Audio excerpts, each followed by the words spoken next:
איך הייתה האספה?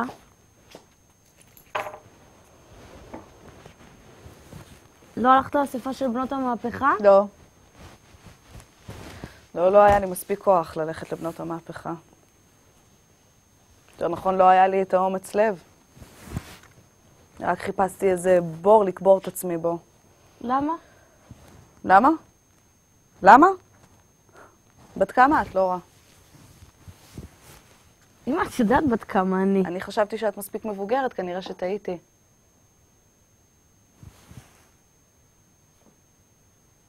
אל תנצלי בי עיניים. מה נעשה, אה? מה יהיה בסוף? מה יהיה? מה קרה? קרה משהו? עוד רגע אני אהיה בסדר. אני פשוט עמומה מהחיים. אמא, את יכולה להגיד לי בבקשה מה קרה? כפי שאת יודעת, אני היום הייתי צריכה לקבל אחרי הצהריים את המינוי החדש שלי באגודת בנות המהפכה. בדרך החלטתי לעבור בבית הספר למסחר, לשוחח קצת עם המורים שלך. להגיד להם שאת מצוננת, לשאול אותם מה דעתם עלייך, על ההתקדמות שלך שם. ואז ניגשתי למורה לכתבנות. הצגתי את עצמי כאימא שלך. היא לא ידעה מי את. לורה? אין לנו תלמידה כזאת בבית הספר. ואני אמרתי לה, לא, זה לא יכול להיות. הבת שלי מגיעה לבית הספר כל יום מתחילת ינואר.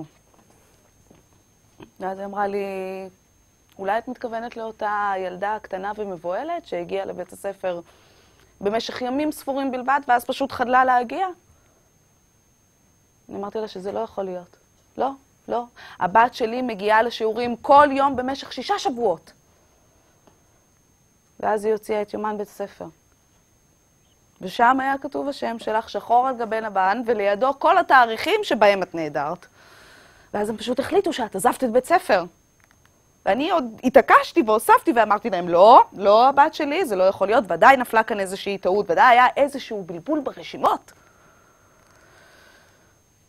ואז היא אמרה לי, לא, אני זוכרת את הילדה הזאת היטב, כן? הידיים שלה כל כך רעדו שהיא אפילו לא הייתה מסוגלת ללחוץ על האותיות הנכונות. עשינו לה את המבחן מהירות בפעם הראשונה, היא כמעט התמוטטה לגמרי. היא הרגישה ברע, היה צריך לסחוב אותה לנוחיות, ומאז היא לא הופיעה יותר. איך שאני הרגשתי כזאת חולשה שכמעט ולא יכולתי לעמוד על הרגליים שלי, לא רע. היו צריכים להושיב אותי, היו צריכים להביא לי כוס מים. $50. $50 שכר לימוד. $50 וכל התקוות שלנו, כל החלומות, כל השאיפות שאני שאפתי למענך, לא רע, הכל התפורר לאבק. כאילו כלום. מה את עושה? לא רע.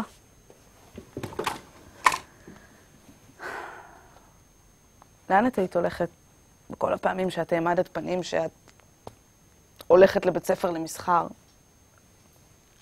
אני פשוט הייתי מטיילת לי. זה לא נכון. זה נכון, פשוט הלכתי לטייל.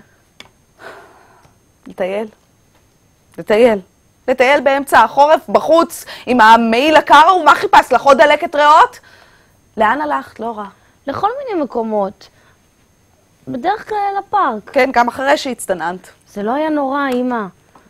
אני לא יכולתי לחזור לשם, אני הכיתי על הרצפה.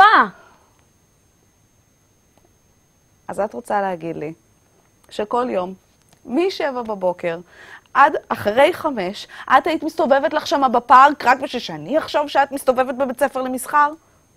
זה לא היה נורא כמו שזה נשמע.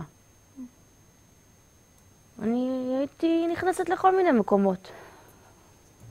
איזה מקומות? איזה מקומות, לא רע? הלכתי למוזיאון לאומנות, ובגן חיות הייתי מסתכלת על הכלובים של הציפורים, ואת הפינגווינים אני ביקרתי כל יום. ולפעמים אני גם הייתי מוותרת על ארוחת צהריים והולכת לקולנוע.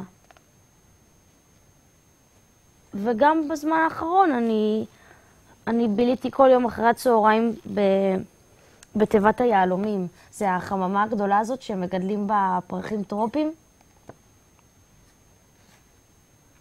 וכל זה בשביל לרמות אותי? בשביל לרמות? למה?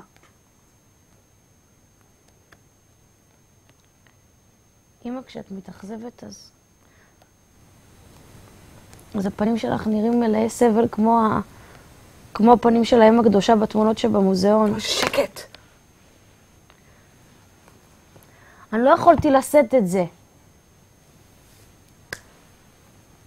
טוב.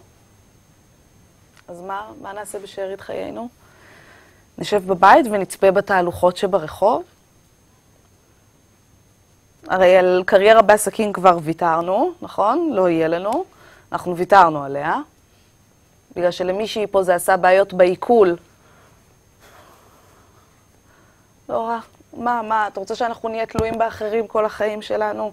תאמיני לי, לא רע שאני מכירה נשים לא נשואות, שאין להם כוח, ואין להם מקצוע, אין להם שום דבר בחיים. אני ראיתי בחיים שלי כאלה בתולות זקנות מעוררות רחמים, שנראות כמו איזה ציפורים ללא קן. זה מה שאנחנו ציירנו לנו בדמיוננו, לא רע?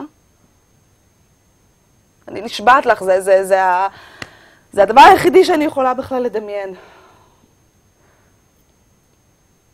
לא נעים כל כך לחשוב על זה, נכון? נכון?